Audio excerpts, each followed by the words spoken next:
Mais derrière, quand je vois la suite qui est donnée, les réponses qui sont données, la façon dont Macron et ses acolytes font la tournée de la France, j'ai des doutes. Et est-ce qu'on va pas s'user à causer? Et moi, je trouve ça très très usant, je vous le dis honnêtement, parce que moi, le cahier de doléances, moi également, je vais rédiger, mais je vais essayer de structurer, je vais passer une journée devant mon ordi pour que derrière ça fasse un pain de mouche. Combien de fois ça m'est déjà arrivé d'écrire et que c'est pas pris en compte? Donc on va le faire parce que en termes de notre propre conscience, alors que le champ est ouvert à l'expression, il faut qu'on s'exprime. Mais par rapport à la prise en compte, moi j'ai des gros doutes.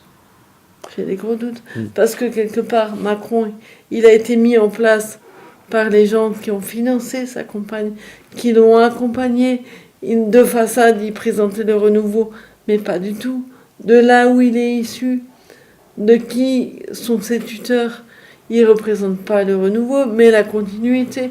Pour autant, il a été amené à ses fonctions. Donc maintenant, alors qu'on prenait le renouveau, c'est en fait que la continuité. Qu'est-ce que c'est? Tout d'un coup, par une mesure miraculeuse, on aurait un revirement. J'ai tendance à pas trop y croire.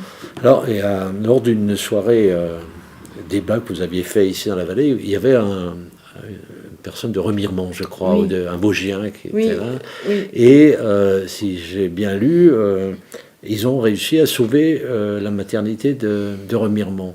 Est-ce que ce qui était possible à Remiremont ne serait pas possible à Thann? Mais j'entends bien que ce soit possible, sinon je serais quelle, pas là. quelle a été la recette à eux là-bas?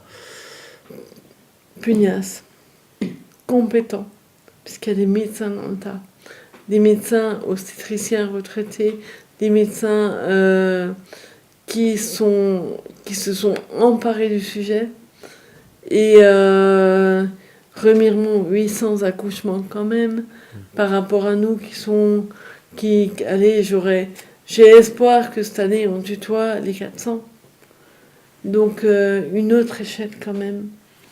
Et puis des gens actifs, déterminés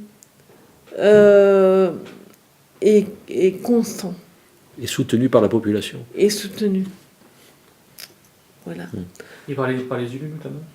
Oui, apparemment, les élus, il faut savoir que leur conseil de surveillance, alors ils ont une réunion publique demain à Bussan, donc j'irai, hein, puisqu'il faut que je m'imprègne de tous ces éléments.